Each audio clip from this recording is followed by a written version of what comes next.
Assalamualaikum warahmatullahi wabarakatuh. Bagaimana kabarnya Ananda Soleha semua? Masya Allah, alhamdulillahirabbil alamin. Hari ini kita lanjutkan belajar mapel PAI-nya hari Selasa tanggal 8 September 2020.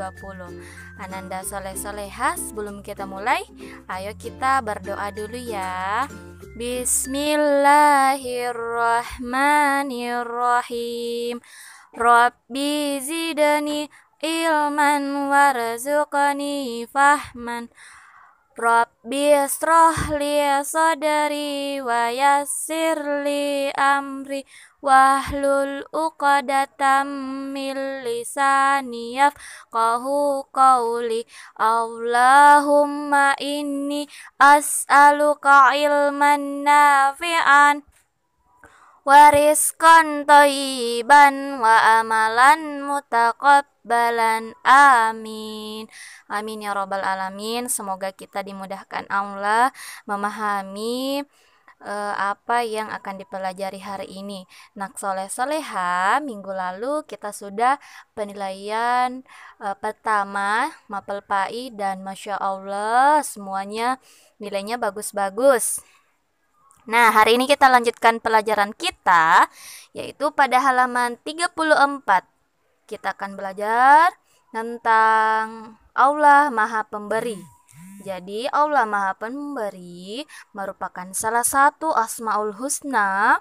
Asmaul Husna Allah, di mana Asmaul Husna adalah nama-nama yang baik. Jadi, yang pertama kita tahu dulu apa itu Al-Wahhab. Al-Wahhab merupakan salah satu Asmaul Husna, nama-nama Allah yang baik yang dimiliki Allah Subhanahu wa Ta'ala, yang artinya Allah Maha Pemberi. Allah Subhanahu wa Ta'ala memberikan nikmat kepada seluruh makhluknya. Allah Subhanahu wa Ta'ala memenuhi semua kebutuhan makhluknya sebelum diminta. Jadi sebelum kita meminta pun Allah insya Allah akan memenuhi kebutuhan kita. Jadi Allah tidak semua apa yang kita inginkan itu dapat Allah kabulkan, tapi Allah itu Maha tahu. Allah tahu apa yang dibutuhkan hambanya. Jadi apapun itu silahkan minta sama Allah.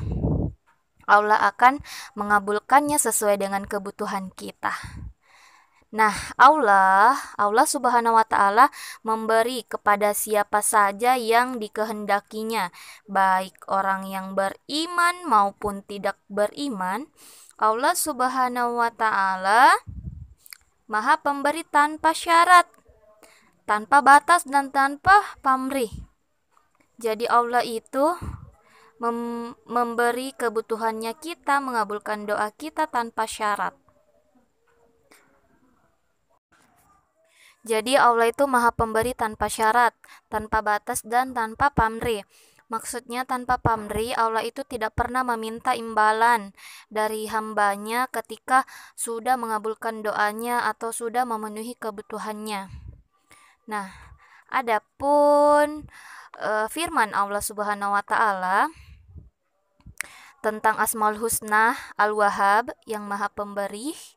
Nah, berikut Bunda bacakan ya.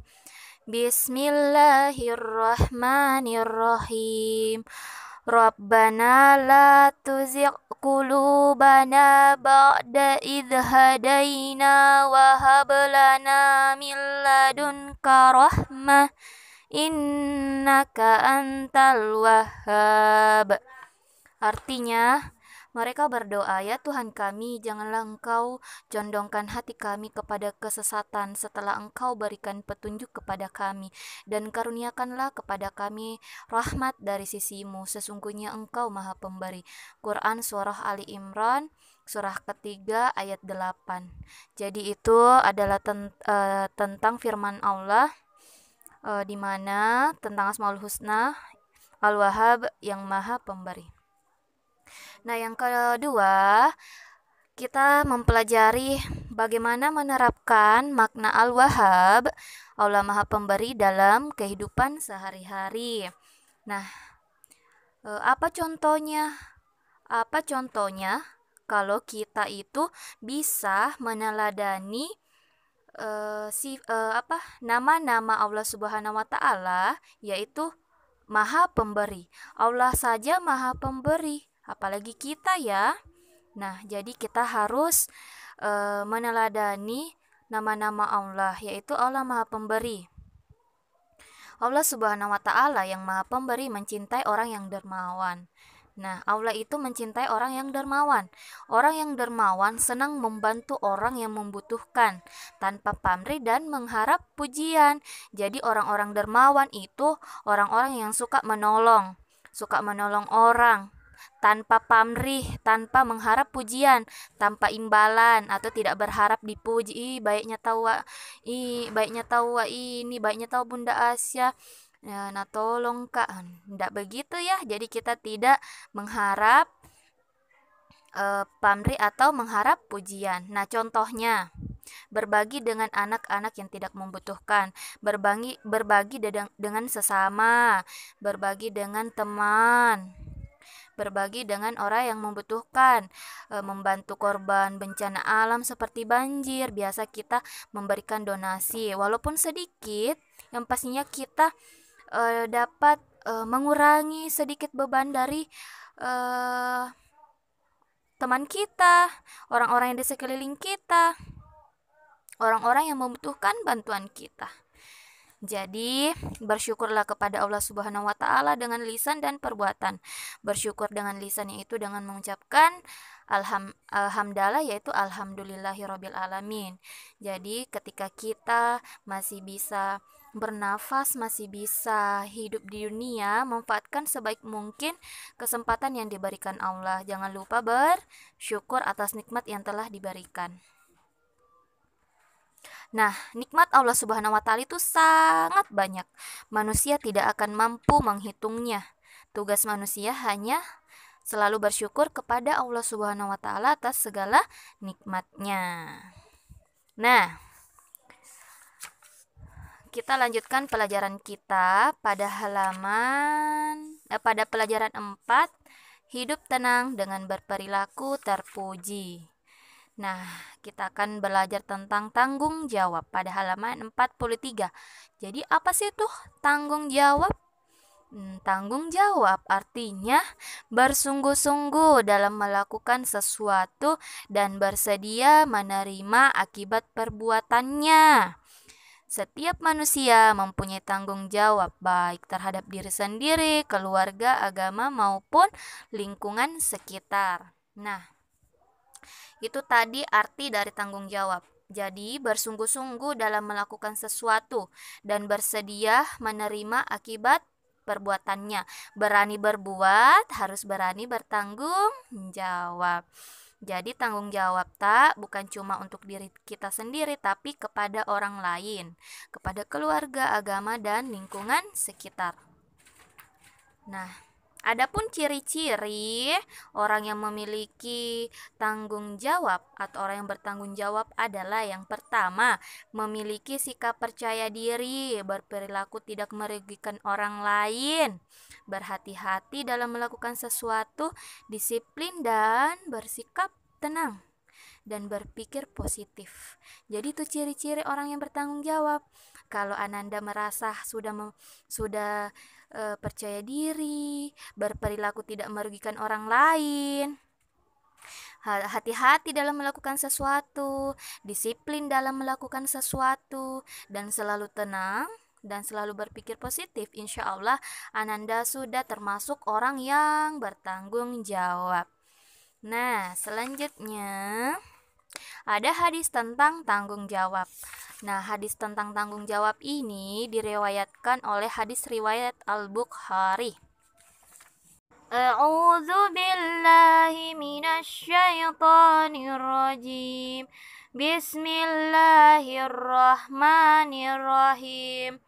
An Abi Hurairah radhiyallahu anhu anin Nabi sallallahu alaihi wasallam qala ma ba'athallahu nabiyya illa ra'al ghanama faqala ashabuhu wa anta faqala na'am kuntu ar'aha ala qararita li ahli Makkah.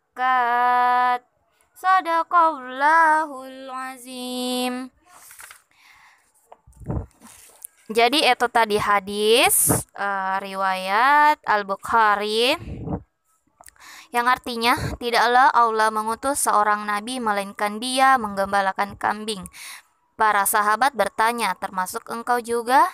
Maka beliau menjawab, ya, aku pun mengembalakannya dengan upah beberapa qirat kiping dinar milik penduduk Mekah. Beberapa isi kandungan hadis di atas yaitu sebagai berikut.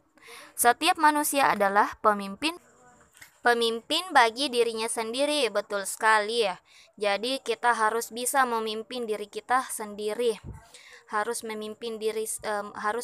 mampu memimpin dirinya sendiri dalam hal kebaikan. Begitupun dalam hal keburukan kita harus menahannya. Kita harus kontrol diri kita sendiri agar tidak berbuat perilaku tercelah, perilaku yang tidak disukai Allah. Nah, yang kedua, setiap pemimpin akan dimintai pertanggungjawaban atas yang dipimpinnya.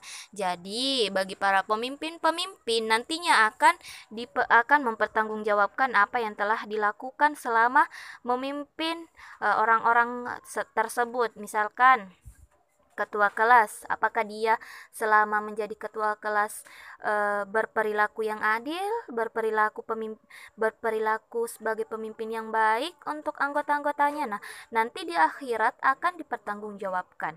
Yang ketiga, seluruh perbuatan manusia di dunia akan dimintai pertanggungjawaban di akhirat. Jadi segala perbuatan amal, segala dosa yang kita lakukan dunia pasti akan dimintai pertanggungjawaban di akhirat nanti.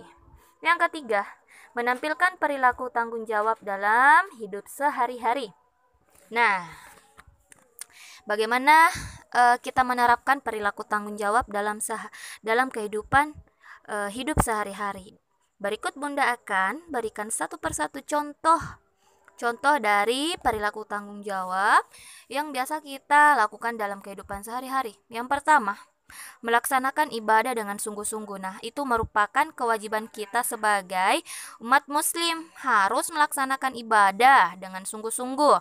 Yang kedua, sebagai anak sekolah, sebagai pelajar, sebagai siswa, kita harus belajar dengan giat dan bersungguh-sungguh. Yang ketiga, sebagai anak, kita harus bersikap taat serta sopan dan santun kepada orang tua. Nah, itu tanggung jawab kita kepada orang tua. Tanggung jawab kita kepada Allah adalah beribadah.